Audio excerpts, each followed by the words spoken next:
Алтынчысы farzды rükünlü kechiktirүү masalesi boyunca. Farzды rükünlü kechiktirүү masalesi boyunca. Eğer kimdir birөө birinci rekеттеги сажданы намаздын аягына чейин кечиктирсе, ага адашуу саждасы милдет болот. Birinci rekеттин саждасын акыркы рекетке кечиктирип салдыңыз. Мындайча айтканда, саждага рүкү кылдыңыз, рүкүнөн кийин сажда кылбадыңыз. Кечиктирип салдыңыз. Ушул эмне болот? Адашуу саждасын милдет кылган болот. Баягы бир сажда кылдыңыз, экинчи саждасын кылбай койдуңуз деген сөз да булчу. Кийинкиси рүкүндү кайталоо. Эгер кимдир бирөө бир рекетте 2 жолу рүкү кылса, рүкүн дегенден максат фарз, бир фарзды 2 жолу аткарып койсо, же 3 жолу сажда кылса, 2 сажда бар да, ошо дагы бир жолу кошуп 3 жолу сажда кылып салыптыр. Анда ага адашуу саждасы милдет болот. Эми экинчиден, то есть жана биринчиден важиптерге тиешелүү жана фарздарга тиешелүү болгон кээ бир маселелерде. Экинчиден, эгер имам адашса, баардык жамаатка адашуу саждасы милдет болот. Имам адашса, баардык жамаат адашуу саждасын кылыш керек болот. Ал эми муктади артына уюган адам адашсачы, ага имамга сажда кылуу милдеттүү болбойт. Неге дегенде, муктадинин адашуусу имамга ижбарий эмес. Эгерде муктади адашкандыгы үчүн имам сажда кылса, анда бул эмне болот? Маселе негизинен чыгат да, кандайча? Себеби артында турган адам имамды ээрчиш керек да. Ал эми артында турган адам имам ээрчибейт. Эгерде ошол имамды ээрчип кете турган болсо, анда имам артында турган адамды ээрчисе, анда имам болбой калат да, ошол себептенчи. Жана башка маселелер бар, албетте, бул хадистер бар жана башка дегендей.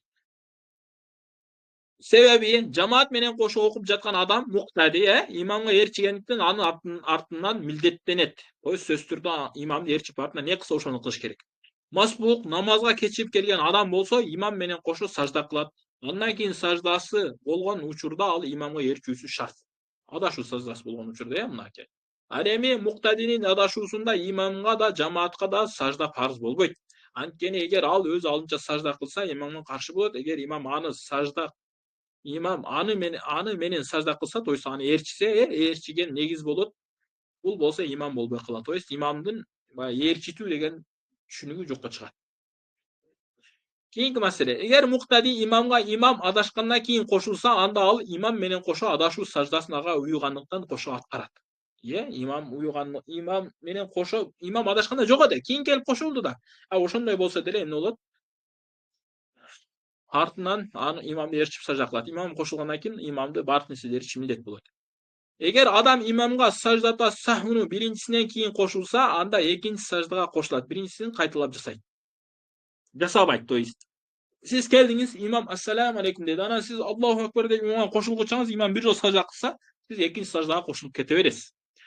Эгер адам имамга эки саждасы бүткөн соң кошулса, анда адашуу саждасын кайра кайталап аткарбайт. Эмне экен? Имам эки сажданы бүтүргөндөн кийин келип кошулуп калды, анан имам салам бергенден кийин турат да намазын окуйт, бирок имам адашты эде, мен эми сажда сак кылышым керек, мен жетишпей калдым деп туруп кайрадан кылып бербейт.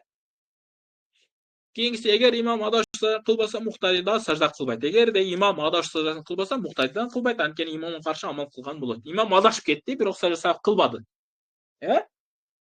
Анан кылбагандыгы үчүн жамаат өз алдынча сажда сак кылып, ушу менен намаз дурус кылайлы деген болбойт да. Эмне болот? Кайрадан башынан намаз окуйт, баягы ката келтиргендиги үчүн. Өз алдынча сажда кылбайт. Неге дегенде, имамга каршы чыкпайт муктадичи. Эгер масбук адам өзүнүн калып кеткен рекеттерин толуктап жатканда адашса, артында имамдан кийин келип уюдуңуз имамга уюгандан кийин адашып кеттиңиз. Адашып кетсеңиз, имам намазы бүтүп кетти, анан сиз өз алдынча окуп жаткандан кийин адашып кетсеңиз, анда адашуу саждасыны өз алдынча аткарып беришиңиз сизге милдет болот. Неге дегенде, сиз өзүңүз адашкан болосуз да, имам жок эми, ошол себептен өзүңүз аткарып бересиз. Акыркысы, үчүнчүсү,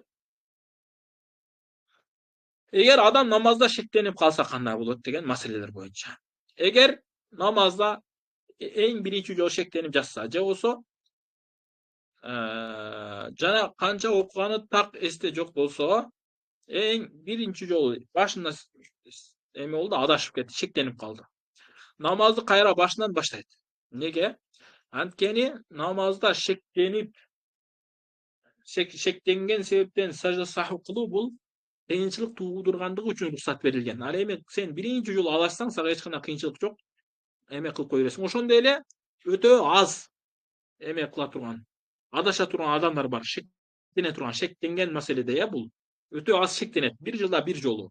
Бир айда же 2-3 айда бир жолу шектенет намазындачы. 3-4 рекет болду же 4 рекет же 2 рекет болду деген сыяктуучу. Ушундайлар кайра башынан окуп бериш керек. Неге дегенде, мындай адамдар намазда өтө аз шектенип жатат. Ал аз шектенген намазга оорчулук келбейт. Ошондуктан намазын кайра башынан окуп берет буларчы. Пайгамбарыбыз мындай деп айтат: эгер бирөө намазда унутуп канча окуганын билбей калса, шектенсе, мындайча айтканда, намазын кайра башынан окусун дейт, ошол себептен. Кийинкиси, эгер намазында шектенүү көп кайталанса, сиз көп шектенесиз. Ушул намазда көп шектенген дурус эмес туугандар. Неге дегенде, бул шектенүү шайтандын амалына. Шектенсеңиз, билиңиз, шайтан сизге көп нерселерди кылып жатат. Ошондуктан намазга киргенде жакшы ниет менен жанадан адашпай тургандай болуп, ой фикриңизди жайга коюп, кушу менен нормально окуш керек. Көп кайталанса, анда адам болжолдуу түрдө чоңураак ыктымалга карап чыгарат. Ыктымалга карап чечим чыгарат, То есть сиз шектенип жатасыз. 3 рекетпи же 4 рекетпи деп шектениңиз. Эми карасаңыз, сиз чота биринчи рекетке Ихлас окугансыз, экинчиге Фалак, үчүнчүгө Нас окудуңуз, азыркы рекетте Нас окудуңуз. Значит, мен 3 сүрөнү окудум, ушул сүрөнү катар менен окудум эле, значит 3 рекет болуптур.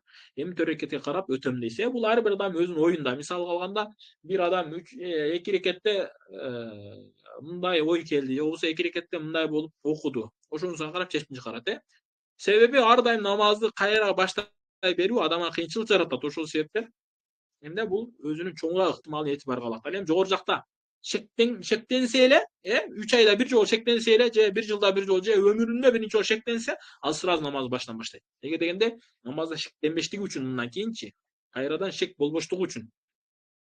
Ал эми моунда көп шектенип калса, анда бул адам кайра намазын кайра башынан баштай бериш оор. Көп шектенген адамдарга. Эгер ага ишенимдүү ыктымал болбосо, эң аз окуган деп эсептейт. Мисалы, бул адам 3 рекет окуду, 4 рекет окуду, точно билбейт. Канча рекет окуганын эсинен такыр чыгып кетти. Не кылат? Эң азын этибарга алат. Неге дегенде, мен 3 рекет окудумбу же 4 рекет окудумбу деген шектеби болуп жатат да. 4 рекет, мындайча айтканда, мен 4-нчү рекет окудумбу, окубадымбы деген шек бар. 3-нчү рекетти точно окуган. Туурабы? Эми бул 4-нчү рекетте шектенип жатат да, окудумбу, окубадымбы депчи. Эгерде окуган болсом, значит азыр эле бүтүрөт эдем депчи. Эгер окубаган болсом, анда дагы 1 рекет кошуп берейин деп 4-нчү рекетте шектенип жататчы. Эми бул эмне 3 рекет деп этибарга алат дагы. Ошол 3 рекеттен кийин, 3 рекетте баягы саждадан кийин аттахиятка отура турганчалык деңгээлде отуруп, бирок аттахият окубайт. Кичине отурат дагы, анан туруп, 4-нчү рекетти бүтүрүп, аягында сажда кылып берип, ошол намазын бүтүрөт. Ошондой эле 3-нчү рекетке шектенип калган адамдар. Мисалы, 2 рекет окудумбу, 3 рекет окудумбу дегендер. 2 рекет кылып этибарга алат, эч бир шекти таржих кыла албаса, таржих дегенден максат ушунча окудум деп чечим чыгара албаса, эмне 3 рекет деп этибарга алат дагы. 3-нчү рекеттин баягы ар бир рекеттен кийин аттахиятка отургандай убактынчалык отуруп, анан кийин кайра кийинки рекетке туруп, ошондо намазын бүтүрөт туугандар. Мынакей, ар бир рекеттин аягында акыркы отуруу деп аттахиятты окуйт. Неге?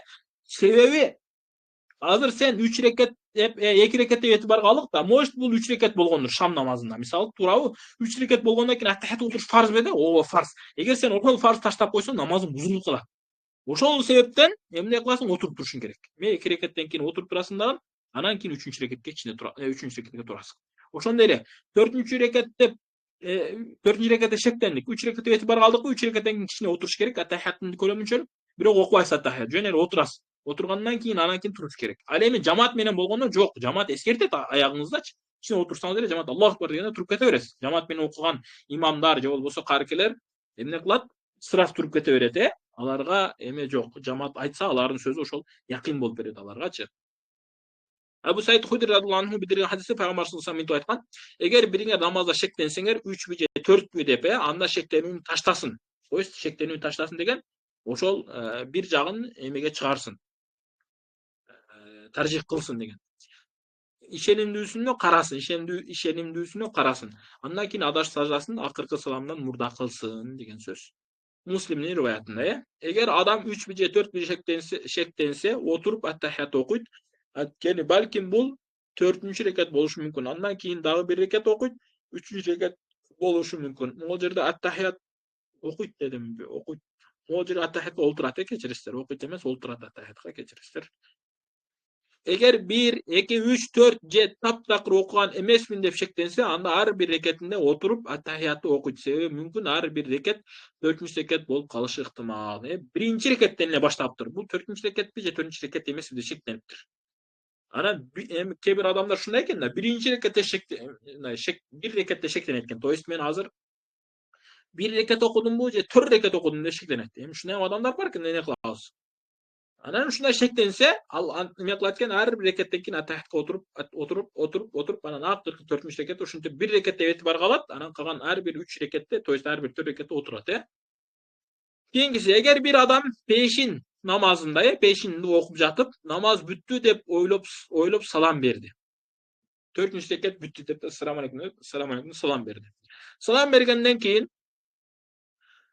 эки гана рекет окуганы билинсе, то есть мен 4 рекет эмес, 2 рекет гана окуп коюптум. Мен азыр чөтө могул рекетке могул эмеге каадага отурганга чейин мен замсура окудум эде. Замсура бул биринчи 2 рекет болот. Мен 2 рекет эле окупмун десе, анда эмне экен, ал намазын улантат.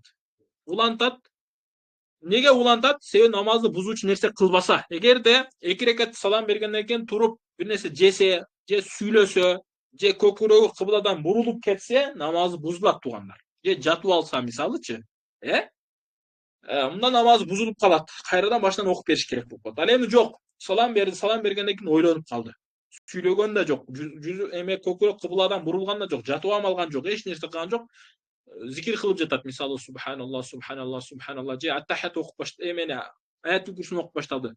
Allahu la ilahe illa huvel hayyul kayyum dep içinden okup başladı misalıçı. Oşonday kılsa bul adam ana esige түшүп кетти. Мен 2 рекет эле окуп алыпмын го деп анан сырасы туруп булантырып кете берет. Намазды кадим баягы башынан башташ шарт эмес. Неге дегенде намазды бузуучу амал кылган жок. Жаңы жогору жакта эсиңиздердеби? Намазды бүтүрүү үчүн салам берсе, ал саламы этибарга алынбайт дедик, алынбайт дедик. Ошол маселе ушул.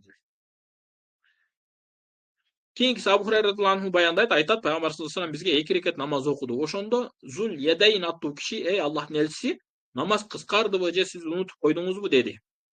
То есть 4 reket namaz ede, Peygamber 2 reket okup koydu. Peygamber adam da adaşıp ketdi misalıçı. Ana Peygamber sallallahu aleyhi ve sellem ekönün biri de bolgon jok dedi. Karaz mol jerde sahabalardын adebini Peygamberimiz menен Peygamberimizge aytты da, ey Peygamber sen adaştın dep aytkan jok. Nege? Себеби Peygamber sallallahu aleyhi ve sellem kılgаны şariatта. Şariatты sen adaştın dep ayta albaysың. Ошондон айт пайгамбар адет менен сурап жатат. Эй Аллахтын элчиси, намаз 2 рекет болуп калды. 4 рекетте де буга чейин. Эми 2 рекеттен окуйбузбу? Же сиз унутуп калдыңызбы? Сиз эме болуп калдыңызбы? Унутуп кеттиңизби? Адаштым деген жок да, адашып калдыңыз деп урмансыздык кылган жок. Унутуп кеттиңизби деп жатат. Көрдүңүздөр, ар бир сөз сахабалар тогодан, алар сахабадар радиаллаху анхум раду. Аллах таала алардын разы болгон сөздөрү ыйык. Унутуп калдыңыз. Адаштым деген жок, ката кетериң деген жок. Унутуп калдыңыз деп жататчы. Peygamber demedi ki ekö teң болгон жок dedi.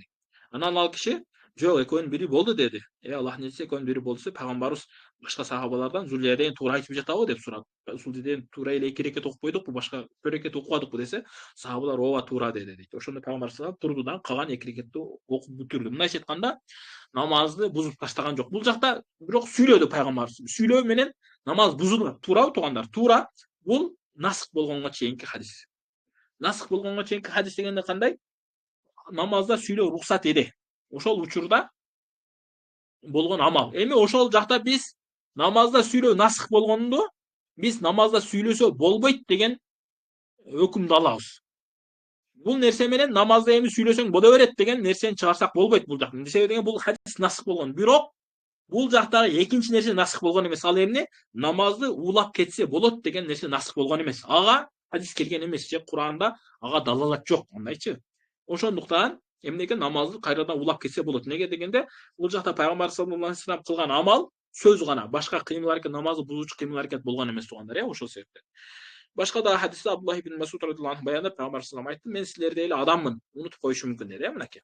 Эгер бирөөңөр унутсаңар, отурган абалда 2 сажда кыл, адашу саждасы, ошондой кылганда намазыңарды улантыргыла деген мааниде айтылды. Туугандар, Ушул эмеге тиешелүү болгон кыскача нускача сабагыбыз ушул. Адашуу саждасына тиешелүү болгон намаз ушул туугандар. Эгерде сурооңуздар болсо айтсаңыздар болот, болбосо сабакты жыйынтыктадык. Сабак өзү убактысында жетип калды. Суроолор барлар.